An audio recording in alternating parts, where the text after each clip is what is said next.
तो भाई Monday night raw on Netflix जो है वो खत्म हो चुका है, नेटफ्लिक्स एरा स्टार्ट हो चुका है और भाई रॉक का रिटर्न भी हो गया है। लेकिन काफी सारे सवाल जवाब होंगे तुम्हारे दिमाग में, ये सब हो क्या रहा है, मतलब रॉक ऐसी हरकतें क्यों कर रहा है भाई। और भाई असली ओटीसी भी हमें मिल चुके हैं, तो उन सब के बारे में डिटेल में अच्छे से बात करते हैं कि क्या कुछ हो रहा है और इनका सेंस क्या है भाई, ये मतलब ये चीजें हो क्या रही है यहाँ पर। इन सब का जवाब ढूंढने का ट्राई करते हैं। इस वीडियो में सिर्फ ब्लड लाइन की बातें होंगी, रोमन रेंस द रॉक से रिलेटेड और कुछ नहीं। बाकी की जो मंडे नाइट रॉ की बातें हैं वो एक दूसरी वीडियो में मैं कवर करूंगा अच्छे से। स्टार्ट करते हैं, वैसे तो ट्रिपल एच स्टार्ट करते हैं Monday night raw on Netflix को, लेकिन उसके बाद भाई हम जानते हैं कि असली स्टार्टअप कहां से होता है, जब चीजें होती हैं इलेक्ट्रीफाइंग, अंधेरा छाता है और बिजलियां कड़कती हैं और द रॉक का होता है आगमन। Monday night raw on Netflix की स्टार्टिंग में ही द रॉक का रिटर्न होता है। द रॉक अपनी एंट्रेंस करते हैं इलेक्ट्रीफाइंग वाली, और भाई उनको भाई बार बार याद आता है कि भाई आसपास बहुत सारे लोग हैं जिन्हें वो जानते हैं, तो उसे हाय हेलो कहते हैं, सबसे मिलते हैं। इनफैक्ट भाई वहां पर उनकी बेटियां भी होती हैं और उनकी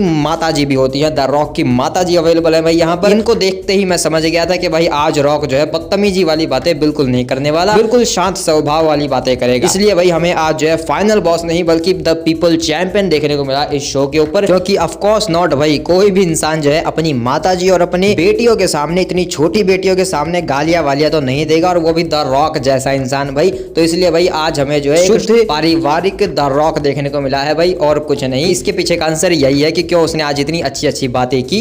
तो द रॉक रिंग के अंदर आते अपना प्रोमो स्टार्ट करते हैं द रॉक, लेकिन फिर भी भाई वो तो रॉक ही है ना, तो भाई वो थोड़ी बहुत गालियां दे देता है जब वो नेटफ्लिक्स की ले लेता है भाई। सच में वो बोलता है कि अगर मुझे मेरे साथ कोई भी गड़बड़ होती हुई नजर आई, ग्लिचेस, अगर कोई भी ग्लिचेस फेस हुए द रॉक को, अगर वो कैंडी जैसा दिख रहा होगा तो वो जाकर स्क्विड गेम खेलने वाला है तुम्हारे कैंडी एसेस के ऊपर। तो भाई रॉक यहाँ पर एक्चुअल में थोड़ी सी गालियां देता है, लेकिन वो इतनी कुछ हार्ड नहीं जाती, क्योंकि यहाँ पर वो सबकी तारीफ ही कर रहा होता है और काफी मजे कर रहा होता है पूरे क्राउड के साथ, सबको थैंक यू बोलता है। नेटफ्लिक्स में जितने भी लोग अरीना के अंदर मौजूद है, कहता है कि ये सबसे लार्जेस्ट अरीना गेट है पूरे WWE के इतिहास का। तो भाई मैं तो इतना ही समझता हूँ कि बहुत सारे पैसे कमाए इन्होंने और कुछ नहीं। और उसके अलावा द रॉक जो है सबकी तारीफ करता है, घर पर बैठे हुए लोग जो नेटफ्लिक्स को देख रहे हैं उनकी भी तारीफ करता है। लेकिन द रॉक जो है एक बार ये बोलते हैं कि finally Monday night raw is come back on Netflix. तो भाई कम बैक कहां से हुआ है नेटफ्लिक्स के ऊपर मंडे नाइट रॉ का, पहले तो मुझे ये बताओ। तो इसलिए भाई किसी को मजा नहीं आया था इस चीज में, तो द रॉक ये कहते हैं कि हाँ मैं जानता हूँ तुम्हें इसमें मजा नहीं आएगा, तो इसलिए अपना असली वाला करते हैं। Finally the rock is come back on Los Angeles. तो भाई यहाँ पर मजा आता है, गूज बम्स आ जाते हैं भाई सच में। तो वो यहाँ पर जो है सबको थैंक यू बोल रहे हैं, हैप्पी न्यू ईयर बोल रहे हैं, लेकिन हद तो तब पार हो जाती है जब वो एक ऐसे इंसान को थैंक यू बोलते हैं भाई जो शायद डिजर्व नहीं करता ये थैंक यू, क्योंकि वो भाई कोडी रोड्स को थैंक यू बोलते हैं। वो कहते हैं कि धन्यवाद तेरा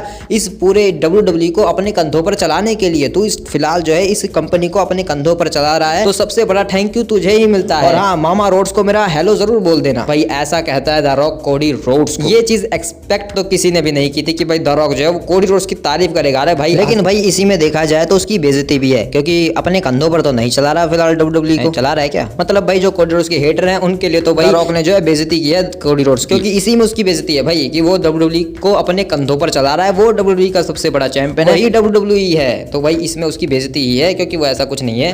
वेल ये तुम्हारे ऊपर डिपेंड करता है कि तुम कोडी रोड्स के हेटर हो या फिर उसके फैन बॉय हो, तो जो भी तुम हो उसके हिसाब से तुम इसको देख सकते हो। लेकिन द रॉक उसकी तारीफ ही करते हैं। वेल तो यहाँ पर इतनी तारीफ सुनने के बाद भाई कोडी रोड्स भी जंग जीती हुई मुस्कान लेकर चेहरे के ऊपर भाई काफी चौड़ा हो रहा होता है। भाई रॉक ने मुझे अप्रिशिएट किया है, भाई रॉक ने मेरी तारीफ की है, तो भाई वो काफी खुश हो जाता है। क्योंकि ऑफ कोर्स नॉट भाई, अगर कोई ऐसा इंसान जिसे तुम देखकर बड़े हुए, जिसके तुम फैन हो, तो अगर वो तुम्हारी तारीफ करेगा तो तुम काफी खुश हो जाओगे। तो इसलिए भाई कोडी रोड्स भी भाई मस्त चिल में है कि भाई रॉक ने मेरी तारीफ की है, अच्छी बात है भाई। लेकिन इसके बाद रॉक ये कहते हैं कि एक और बंदा है जिसे थैंक यू बोलना जरूरी है, वो है मेरा भाई असली ट्राइबल चीफ रोमन रेंस। यानी कि यहाँ पर भाई सच में वो OTC कहते हैं कि वही असली ट्राइबल चीफ है, तो वो रोमन रेंस को भी यहाँ पर थैंक यू बोलते हैं, जिसके बाद यहाँ पर OTC के नारे लगते हैं। उसके बाद वो कहते हैं कि मैं तुम सबसे प्यार करता हूँ, जितने भी लोग अरीना में बैठे हुए, जितने भी लोग नेटफ्लिक्स के ऊपर देख रहे हैं, सबसे प्यार करता हूँ। और अब जो है खत्म करते हैं, तो ये हो अगर तुम लोगों को सुगंध आ रही है तो तुम जानते हो द रॉक क्या पका रहा है। If you smell what the rock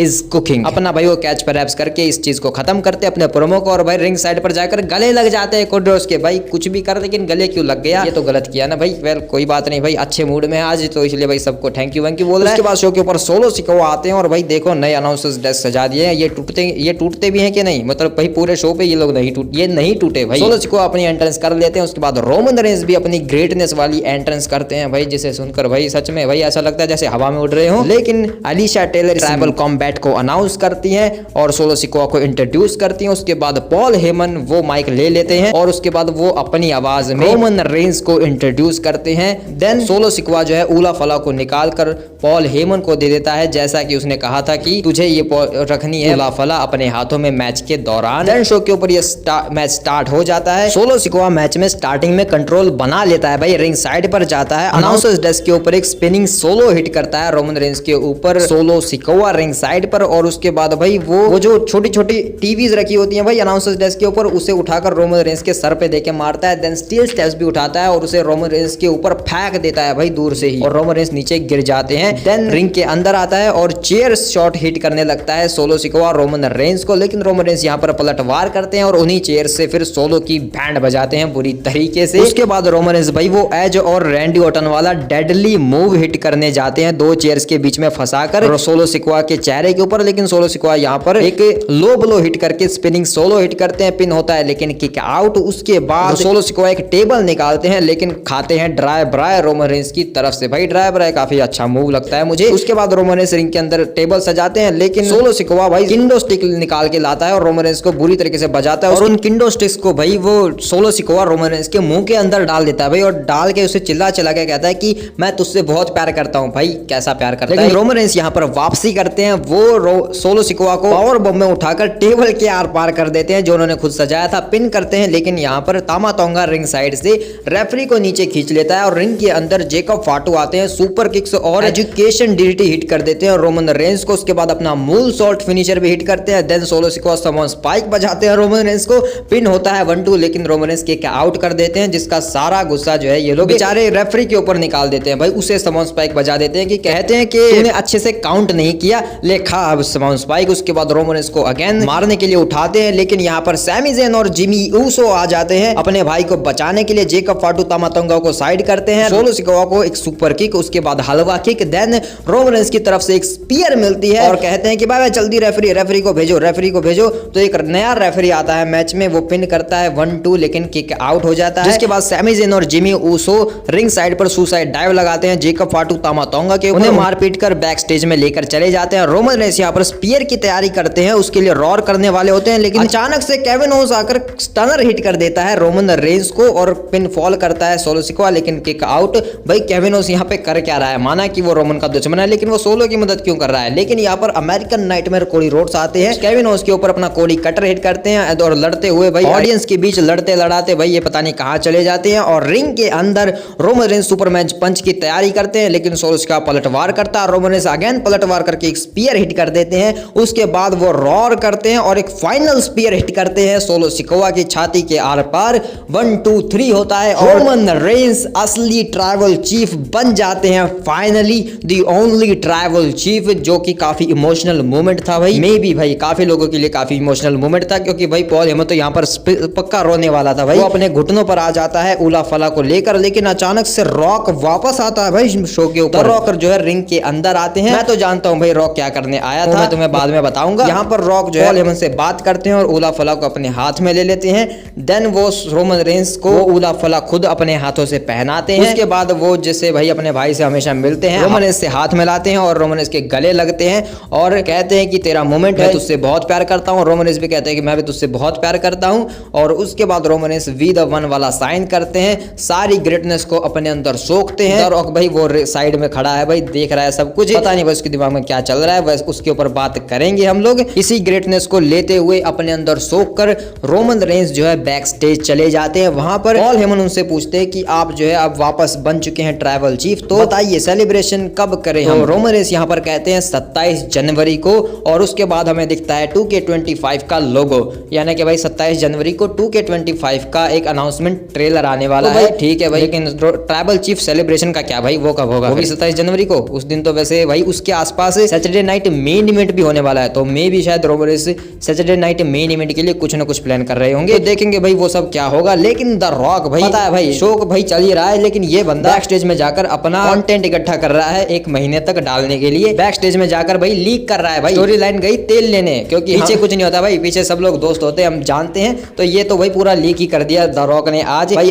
अभी तो सब कुछ इतनी लड़ाई देखी थी, लेकिन अंदर जाते हैं पूरी ब्लड लाइन से गले मिलते हैं, ट्रिपल एच से गले मिलते हैं, सबसे मिलते हैं भाई। सोलो सिकोआ को द रॉक खुद बुलाते हैं सोलो इधर आ, और सोलो सिकोआ भाई वो सभी से गले मिलते हुए आता है, रोमन रेंज से भी, अपने ऊसोस भाइयों से भी, जिमी और जे ऊसो से, सैमी ऊसो से, सबसे गले मिलता है कि भाई बहुत अच्छा काम किया, बहुत ही मजा आया आज। मतलब कि भाई द रॉक तो पूरा लीक कर रहा है भाई बैक स्टेज की सारी चीजें जो हमें बाद में पता चलनी चाहिए थी लेकिन अभी पता चल गई। तो भाई वो जो थोड़ी जो हाइप होती है या जो स्टोरी लाइन होती है भाई हमें वैसे पता ही है सब कुछ ऐसा है, लेकिन फिर भी भाई थोड़ा सा फीका लगने लगता है, तो ऐसा ही हुआ यहाँ। उसके बाद द रॉक जो है पूरा अरीना में सैर करता है, पूरे बैक स्टेज में, पर सभी लोगों से मिलता है, निक खान से भी मिलता है, अपनी बेटी से भी, और वहां पर वो रिया रिप्ली से भी मिलता है, उससे भी थोड़ी बातें करता है। देन भाई एक उसका जो कैमरा मैन है वो कहता है कि ड्रू मैकिंटायर है वहां पर, तो द रॉक पूछता है कहाँ है, अच्छा ड्रू मैकिंटायर है वहां पर, तो भाई वो ड्रू मैकिंटायर से भी जाकर मिलता है भाई, ड्रू मैकिंटायर से काफी अच्छी बातें करता है। वो कहता है कि हम आईजी पर लाइव है, तो ड्रू कहता है कि अच्छा लाइव है, तो कान में कुछ बताते हैं भाई ड्रू मैकिंटायर, और उसके बाद द रॉक ये कहते हैं कि हाँ ठीक है मैं इस बात का ध्यान रखूंगा। भाई यहाँ से वैसे कुछ खिचड़ी पकाई जा सकती है जो मैंने ऑलरेडी पका दी है भाई, पिछली वीडियो अगर तुम जाकर देखोगे मेरी,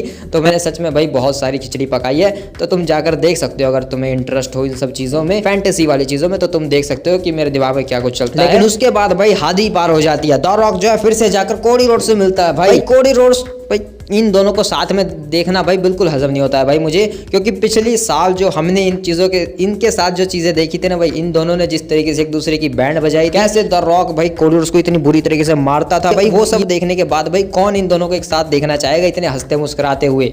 यहाँ पर ये लोग काफ़ी इंजॉय करते हैं भाई, आज काफ़ी बेहतरीन रात है और तेरी दाढ़ी तू शेविंग करके नहीं आया भाई, रॉक कोडी ऐसा बोल देते हैं। रॉक कहता है कि अरे बहुत अच्छी दाढ़ी है वेरी वेल, कोई नहीं भाई, इनकी दाढ़ी के ऊपर भी जोक चलते हैं। और द रॉक कहता है कि देखो वो बॉस कितनी बढ़िया है, वो बस कितनी बढ़िया है, कोडी रोड्स की बस है वो, तो कोडी रोड्स कहते हैं कि वो बस नहीं है पुराने वाली, ये दूसरी बस है, मैंने कहीं और रख रखी है, ये दूसरी बस है, ये उससे बेहतर है। रॉक कहता है कि मेरे पास बहुत सारी बसें हैं और मेरे पास ट्रक भी है, मेरा खुद का ट्रक है, वहाँ पर एक सेलिब्रिटी की कार भी होती है भाई, उसकी भी काफी तारीफ करते हैं द रॉक। और उसके बाद भाई ये दोनों अपना माना वाला पैग मारते हैं और काफी इंजॉय करते हैं कि ये है आज की शाम के नाम, क्योंकि इसके बाद तो भाई मुझे नहीं लगता कि शायद ये दोनों पैग मारने वाले फिर कभी, फिर तो भाई द रॉक ही मारेगा कोडी रोड्स की ओर, क्योंकि भाई फिलहाल जो है द रॉक अपने कैरेक्टर में नहीं है, बिल्कुल भी नहीं है। द रॉक यहाँ से उसके बाद कोडी रोड्स से मिलते हैं और कहते हैं कि अब ठीक है हो गया मैं जा रहा हूँ, तो भाई वो अपने ट्रक में बैठकर यहाँ से निकल लेते हैं और जाते जाते वो एक और अनाउंसमेंट करके जाते हैं कि वो NXT पर आने वाले हैं, यानी कि भाई अपनी बेटी का शो भी जो है वो और ज्यादा बड़ा बनाने वाले हैं। NXT के भाव बढ़ गए हैं भाई और कुछ नहीं, तो भाई अब NXT भी देखना पड़ेगा, तो उसमें देखेंगे भाई NXT के ऊपर जाकर रॉक क्या करेंगे, वहां पर क्या वो ट्रिक विलियम से मैच करेंगे हैं या फिर ओबा फैमी से, देखते हैं भाई क्या करेंगे। लेकिन अब भाई इन सब चीजों को क्लियर करते हैं कि ये सब हो क्या रहा है, द रॉक जो है अचानक से इतना अच्छा कैसे बन गया, और मैंने क्यों कहा था कि भाई मुझे पता है रॉक क्या करने आया। तो पहली बात तो ये कि भाई जब ट्राइबल कॉम्बैट हुआ था तो भाई उस टाइम पर हम सब जानते ही थे कि भाई रॉक जो है आएगा ही आएगा, क्योंकि रॉक एक हाई चीफ है भाई। और रही बात भाई वहां पर वो माला पहनाने इसीलिए आया था क्योंकि वो हाई चीफ है भाई। एक जो हाई चीफ होता है, मैंने तुम्हें पहले भी बताया ये बात कि हाई चीफ जो है वो ट्राइबल चीफ से बड़ा होता है, और जब लास्ट टाइम जो हाई चीफ थे वो रोमन के पिताजी और उनके अंकल थे, और उन्होंने उला फला पहनाकर रोमन रेंज को ट्राइबल चीफ बनाया था। और अब क्यों द रॉक हाई चीफ है तो ये उनका फर्ज बनता है अगर वो यहाँ पर अवेलेबल है तो वो उला फला पहनाकर रोमन रेंज की प्रतिष्ठा को और ज्यादा बढ़ाएं और उसे एक्नॉलेज करें एज अ ट्राइबल चीफ, जो कि उन्होंने कर लिया है आज अपना फर्ज अदा करके कि भाई मैं हाई चीफ हूं तो उसके नाते मुझे ये करना पड़ेगा। तो भाई द रॉक इसीलिए वो चीज़ करते हैं यहाँ पर। और जो भाई ये जो थ्योरी चलती रहती है ना कि भाई द रॉक खुद को ट्राइबल चीफ समझता है, वो आके उलाफला ले लेगा, तो भाई इन चीज़ों के ऊपर मैं कभी बातें नहीं करता हूँ, कभी ध्यान नहीं देता हूँ, क्योंकि मैं जानता हूँ, पता नहीं कैसे जानता हूँ, लेकिन भाई मैं समोन्स के काफ़ी सारे रूल्स जानता हूँ कि क्यों ये लोग इतने टैटूज लगाते हैं, क्यों इनके हर टैटू का मतलब क्या होता है, पता नहीं कैसे, लेकिन मुझे काफ़ी कुछ पता है कि ये हाई चीफ क्या होता है, ट्राइबल चीफ कैसे होते हैं। क्योंकि भाई हाई चीफ बहुत ऊपर लेवल का होता है, क्योंकि वो वकांडा मूवी अगर तुमने देखी होगी, वकांडा फॉरएवर और ब्लैक पैंथर मार्वल की, तो तुम समझ सकते हो वो चीज़ें कैसे मूव ऑन करती है। ये उसी की तरह है भाई, इनका ये जो भी है कबीला, मतलब उनके जैसे रूल्स होते हैं। और भाई अगर मोआना तुम देखोगे, और मैं कहूँगा भाई मोआना 2 भी देख लो, तो उससे भी तुम्हें काफ़ी कुछ समझ में आ जाएगा ये सब क्या होता है। मतलब समोन्स वाली मूवी देखोगे तो तुम्हें समझ में आ जाएगा, मैंने देख रखी है तो इसलिए मुझे थोड़ा बहुत पता है। और रॉक तो भाई हमेशा समोन्स के बारे में बातें करता ही रहता है, तो इसलिए भाई काफ़ी कुछ पता है। तो इसलिए भाई रॉक जो है वो हाई चीफ है, और हाई चीफ होने के नाते उसने ट्राइबल चीफ को आकर ये माला पहनाई और उसे एक्नॉलेज किया एज अ ट्राइबल चीफ। अगर तुम कभी ये सोचोगे कि भाई वो उला फला खुद उठाकर जो है खुद रॉक पहन लेगा कभी रोमनस के ऊपर अटैक करके, तो वो नहीं करेगा भाई। हाई चीफ के पास जो है ट्राइबल चीफ से ज्यादा पावर होती है, ऊपर से भाई द रॉक तो फाइनल बॉस है भाई, तो उसके पास तो बहुत सारी पावर है, उसे ट्राइबल चीफ बनने की कोई जरूरत नहीं है। स्टोरी में कुछ न कुछ कभी न कभी ऐसा जरूर होगा जब रोमन रेंस और द रॉक के बीच में लड़ाई होगी, लेकिन वो उला फला के लिए नहीं हो सकती, वो जरूर जरूर हेड ऑफ द टेबल के लिए होगी, क्योंकि हेड ऑफ द टेबल वाला जो टाइटल है वो शायद रोमन वर्सेस रॉक की लड़ाई करवा सकता है, क्योंकि रोमन रेंस खुद को हेड ऑफ द टेबल समझते हैं। लेकिन भाई हेड ऑफ द टेबल तो एक्चुअल में अगर देखा जाए तो द रॉक है। द रॉक जो सब कुछ करता है, द रॉक चीजें लेकर आता है। तो भाई जो हेड ऑफ द टेबल वाली गद्दी है वो एक अलग मामला है, उसके ऊपर इनकी लड़ाई हो सकती है, उला फला के लिए नहीं भाई। तो ये मैंने तुम्हें क्लियर कर दिया कि क्यों कभी भी ट्राइबल कॉम्बैट तो नहीं होने वाला। हाई चीफ और ट्राइबल चीफ क्यों लड़ेंगे आपस में, वो भी उला फला के लिए नहीं भाई। अगर कुछ होना होगा तो भाई ये हो सकता है कि रोमन रेंस जो है वो हाई चीफ बनना चाहता है, उसके लिए वो द रॉक के खिलाफ चला जाए। तो अगर रोमन रेंस को और बड़ा बनना होगा, हाई चीफ बनना होगा, तो रोमन रेंस टर्न कर सकते हैं द रॉक के ऊपर। द रॉक जो है ट्राइबल चीफ के लिए क्यों लड़ना चाहेगा भाई, वो तो उससे छोटा ओहदा है, जो उसके पास ऑलरेडी है वो उससे बड़ा है भाई, वो ट्राइबल चीफ से बहुत ऊपर है, इसलिए वो कभी ट्राइबल चीफ के लिए नहीं लड़ेगा। इनका मैच में भी हाई चीफ या हेड ऑफ द टेबल के लिए हो सकता है। और रही बात भाई द रॉक आज इतना अच्छा कैसे था, तो उसकी क्लियरिटी मैंने तुम्हें पहले ही कर दिया, वो सब क्लियर, क्योंकि उसकी बेटियां और उसकी जो माता जी हैं वो आई हुई थी। तो भाई उनके सामने वो बुरी हरकतें तो बिल्कुल भी नहीं करेगा। उन्हें भाई वो क्या दिखाएगा कि देखो तुम्हारे जो बड़े बुजुर्ग हैं वो आपस में लड़ रहे हैं, द रॉक और रोमन रेंस जो भाई भाई आपस में वो लड़ रहे हैं उला फला के लिए और अलग चीजों के लिए। द रॉक जो है अपनी बेटियों को लेकर आ गया कि भाई देखो ऐसे होता है, जो हमारा ट्राइबल कॉम्बैट है, ये हमारी प्रतिष्ठा है और ये उला फला है। तो भाई वो अपने समोन रूल समझाने के लिए ले आया होगा भाई उनको।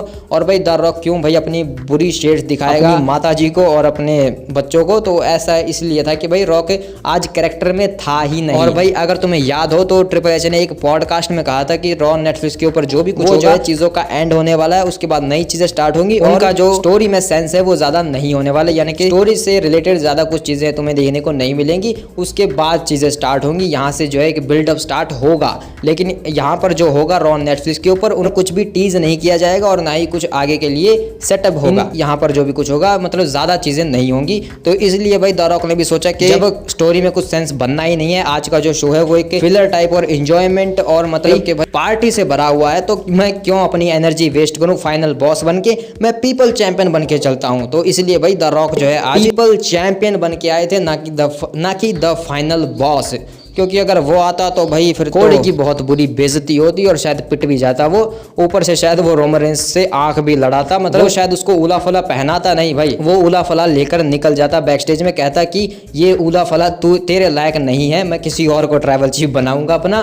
तो मे भी भाई ऐसा होता फाइनल बॉस अगर वो आता है यहाँ पर। लेकिन भाई तो बॉस के नाते आए थे कि वो WWE के बॉस है, इसलिए वो सबसे मिल रहे थे बैकस्टेज में कि भाई तुम लोग अच्छा काम कर रहे हो और सब कुछ। भाई मतलब एक वो होता है ना कि किसी ने इनको कहा था कि भाई आज जो है बहुत बड़ी रात है, काफ़ी सारे मेहमान आने वाले हैं, तो अच्छे से सबसे बिहेव करना, कोई बदतमीजी नहीं चलेगी। तो इसलिए भाई शायद आज लोग सब जो है प्रोफेशनल वे में थे, कोई भी जो है बदतमीजियां नहीं कर रहा था, सब लोग अच्छे अच्छे से रह रहे थे। तो इसलिए भाई काफ़ी पार्टी वाला माहौल था, काफ़ी इंजॉय किया भाई। पूरा रेसलमेनिया वाली फीलिंग तो आ गई भाई, ये मानना पड़ेगा, पूरा रेसलमेनिया वाइब आई है भाई इससे। तुम्हें आई या नहीं मुझे कमेंट में बताओ। और भाई रोमन रेंस ने ये भी कहा है बाद में जाकर कि हम जो है कुछ भी टीज नहीं करने वाले, इंटरनेट को करने दो जो कुक कर रहा है इंटरनेट, यानी कि भाई थ्योरीज बनाओ जो है सबके ऊपर नजर रख रहे हैं। मतलब सीधा कह दो ना कि भाई तुम्हारे पास स्टोरी लाइन ही नहीं है, तुम देखोगे कि भाई दुनिया भर में क्या चल रहा है, लोग क्या सोच रहे हैं कि क्या होगा, उनमें से जो अच्छा लगेगा या फिर उन्हीं की एक खिचड़ी बनाकर तुम परोसने वाले हो। क्या रोमन रेंस ये कहना चाहते हैं? वो टीज नहीं करेंगे कुछ भी, ऐसा उन्होंने कहा है कि वो कर देंगे जो करना होगा। तो ठीक है भाई करो, तुम्हें जो करना है, बस मजा आना चाहिए। और ऑफ कोर्स नॉट भाई, जब भी ये लोग कुछ करेंगे तो मजा तो आएगा जैसे आज आया है।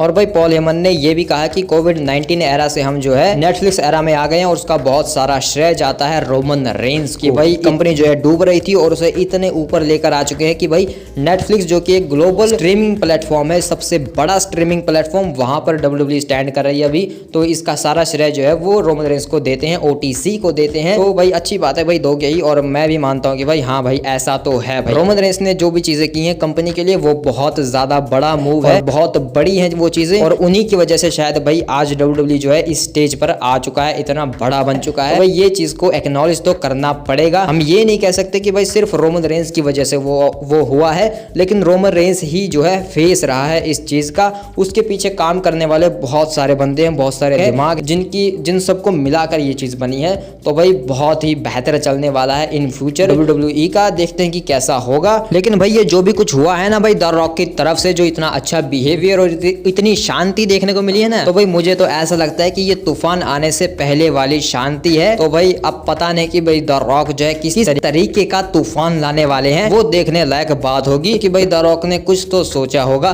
तभी तो इतना अच्छा बिहेव कर रहा है। और भाई द रॉक ने जो है कोडी रोड्स को गले क्यों लगाया, क्यों इतनी अच्छी बातें कही कोडी रोड्स के लिए, तो क्या इसका मतलब क्या वो एक बेबी फेस टर्न कर चुका है, ये भी सवाल लोगों के दिमाग में है। तो भाई इसको मैं क्लियर करता हूँ। पहली बात तो भाई वो बंदा कैरेक्टर में ही नहीं था, आज वो किसी कैरेक्टर में था ही नहीं, वो अपना जो इंस्टाग्राम वाला कैरेक्टर उठा के लाया, जहां तक मुझे लगता है, और कुछ नहीं भाई। जो चीजें इंस्टाग्राम पर करता है वही की उसने। और रही बात बेबी फेस टर्न की, तो भाई ऐसा कहा जा रहा है कि द रॉक ने आइडिया ड्रॉप कर दिया है, the final boss the rock जो कि हील टर्न में था, पिछले साल हमें देखने को मिला था, उसका आइडिया ड्रॉप कर दिया गया है। तो भाई ऐसा नहीं हो सकता। द रॉक ने खुद कहा था कि वो फाइनल बॉस को और बड़ा बनाना चाहते हैं, तो ऐसे में वो ये आइडिया ड्रॉप तो बिल्कुल नहीं करेंगे। तो भाई बेबी फेस टर्न तो नहीं हुआ है, बस द रॉक अपने कैरेक्टर में था ही नहीं आज। और अगर कोई एक सेंसिबल चीज बताऊं तो भाई वो शायद मुझे ये लगती है कि भाई क्योंकि कोडी रोड्स की काफी ज्यादा बेइज्जती हो रही थी, उसको जो है लोग अप्रिशिएट नहीं कर रहे थे। जैसे कि पॉल हेमन ने कहा था कि तुम उसे उसके फूल दो जो वो डिजर्व करता है, लेकिन भाई कोई उसे सीरियस ले ही नहीं रहा, सब उसे हल्के में ले रहे हैं, बोरिंग चैंपियन बोल रहे हैं, गालियां दे रहे हैं। तो ऐसी जो चीजें हो रही हैं उसके साथ, उन्हें रोकने के लिए शायद द रॉक ने ऐसा किया होगा, क्योंकि द रॉक के फैंस ही तो हैं जो कोडी रोड्स को हेट करते हैं मोस्ट ऑफ द टाइम। तो मे बी भाई उस वजह से शायद WWE ने ऐसा सोचा होगा कि अगर द रॉक ही उसकी तारीफ कर देगा तो लोग भी तारीफ करेंगे, क्योंकि द रॉक ने बेइज्जती की थी, इसीलिए लोग भी बेइज्जती करते हैं, लेकिन द रॉक तारीफ करेगा तो शायद तारीफ हो जाए। तो मे भी शायद भाई द रॉक से तारीफ इसीलिए करवाई गई है कोडी की, ताकि उसकी इज्जत थोड़ी और बढ़ जाए, लोग उसे थोड़ा सीरियस ले, उसे ऐसा बोरिंग चैंपियन और ये सब कहना छोड़ दे, और वो जो पिट रहा हो तो यू डिजर्व इट के नारे ना लगाए। मे भी शायद इसलिए सिर्फ कोडी रोड्स का थोड़ा हौसला बढ़ाने के लिए, उसको थोड़ा और बेहतर दिखाने के लिए कि भाई ये अच्छा बंदा है, ये अपना सही काम कर रहा है, मतलब इसको अप्रिशिएट करो तुम, इसलिए बस द रॉक से तारीफ करवाई गई है कोडी रोड्स की शायद भाई। बाकी भाई द रॉक क्या पका रहा है वो सब तो अलग बातें हैं, क्योंकि द रॉक कुछ पकाएगा तो वो बहुत बेहतरीन होगा, उसके मजे लेंगे हम। तुम मुझे कमेंट में बताओ तुम्हारे क्या थॉट्स हैं इन सब चीजों के ऊपर। मिलते हैं किसी और वीडियो में, तब तक के लिए बाय बाय।